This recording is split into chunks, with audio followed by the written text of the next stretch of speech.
Welcome. Thank you for exploring yet another avenue on the path of the seeker with me. We have reached the final leg of the hero's journey, the return. I don't know how many of you feel the same pang of sadness I do at the end of a good movie. You don't really want it to end. I usually like the start of the story better than the end. There are 6 elements to the return. First, there is the refusal to return. Second is the magical flight. Third is the rescue from without. Fourth is the crossing of the return threshold. Fifth is the master of 2 worlds. Sixth is the freedom to live. I'm not sure any of us really set out on this journey with any given purpose. I know I never really did. So once we find our own personal treasure within our own psyche, what comes next? Well, let's explore this idea. Not many people reach the last 3 in one lifetime. We might take several lives to complete this cycle. Edgar Cayce said it took Jesus 30 lives before he became the Christ. I think this is important to remember. Alright, let's look at refusal to return. I know I refused to return. After earning the treasure, I didn't want to return to the ordinary world. The last thing I wanted to do was share what I learned.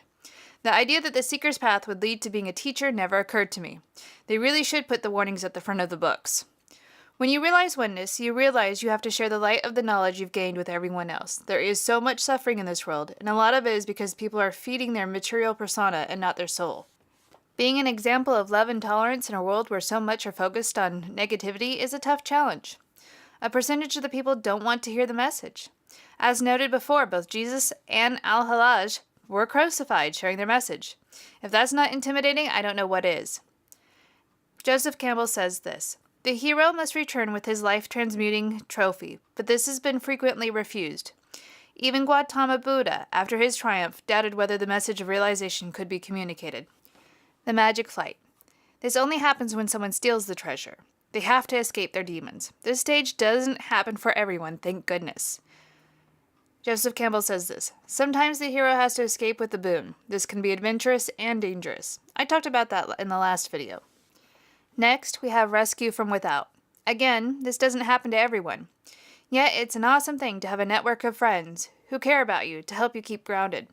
These people are the ones who call back the hero from their adventure. Joseph Campbell says, "Sometimes the hero has powerful guides and rescuers to bring them back with their boon, especially if the person has been wounded or weakened by the experience." Next, this one everybody should experience. This is crossing the return threshold. At this point, it's really difficult to return to ordinary life. The food and the idle chatter no longer hold any fascination. The same people gossiping and being hateful about the same stuff is just plain torture. There is a sense of being an outsider and alone on the path.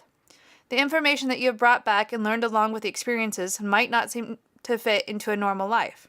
You can't just talk about it with just anyone. From experience, I can say that there is no such thing as a normal life, but there are a lot of people who are still trying to fit in. Sometimes it can take a lot of time, reflection, and additional validation before the information gained during this inward journey can be completely understood and applied. Joseph Campbell has this to say: "The whole idea is that you've got to bring out again that which you went to recover, the unrealized, unutilized potential of yourself. The whole point of this journey is the reintroduction of this potential into the world. Bringing the boon back can be even more difficult than going down into your own depths in the first place.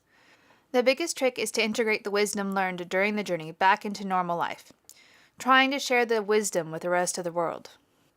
Next, we have Master of the 2 Worlds. Now we've gained the knowledge from the underworld of the psyche.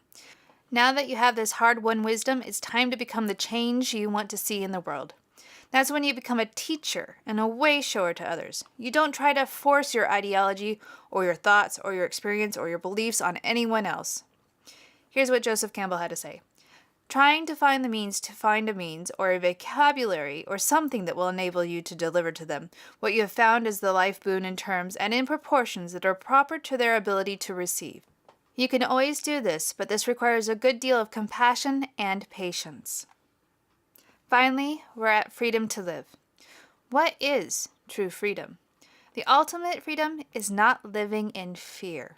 With no fear of death, no fear of judgment, and unable to condemn others for the same errors we have made or could have made, the ultimate freedom is gained. There is no fear of other people judging you because you realize that it's an act in futility, and the opposite is true. Who cares if someone judges you? They're not the ones who chose your fate.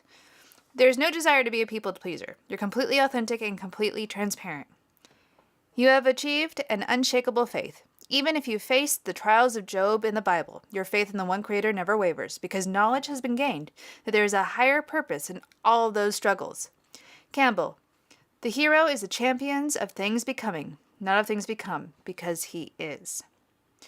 All right, there you go, everyone. Congratulations, we've made it through the hero's journey. Our subjective realities will never be the same. You always go on this journey and return completely changed. The people around you feel it and can tell you're different. You become a conscious channel for the one Creator in this world by choosing to unite your will with the one Creator's. You are a living example of what life can be like for everyone. I don't think there is a more precious treasure.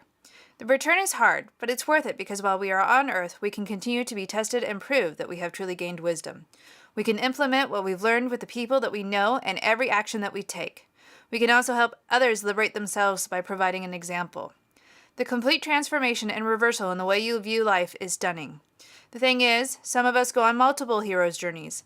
I know I've undertaken the awakening about 3 times, first in 1998, then 2006, and in 2015.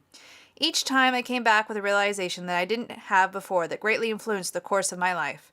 I may have to go on the hero's journey again, I'm not sure, but I welcome it. Next week, I will share my personal myth with you and the validation I experienced. I will leave you with his sage advice from Joseph Campbell. So I say the way to find your truth is to find your zeal, to find your support, and to know what stage of life you're in. The problems of youth are not the problems of age. Don't try to live your life too soon. By listening too much to gurus, you try to jump over the whole darn thing and back off, and become wise before you've experienced that in relation to which there is some point to being wise. This thing, wisdom, has to come gradually. It is an adventure to bring into fulfillment your gift to the world, which is yourself. There's nothing you can do that's more important than being fulfilled. You become a sign, you become a signal, transparent to transcendence in this way. You will find, live, and become a realization of your own personal myth. Well, that's it for today, and please like, share it with your friends, and subscribe.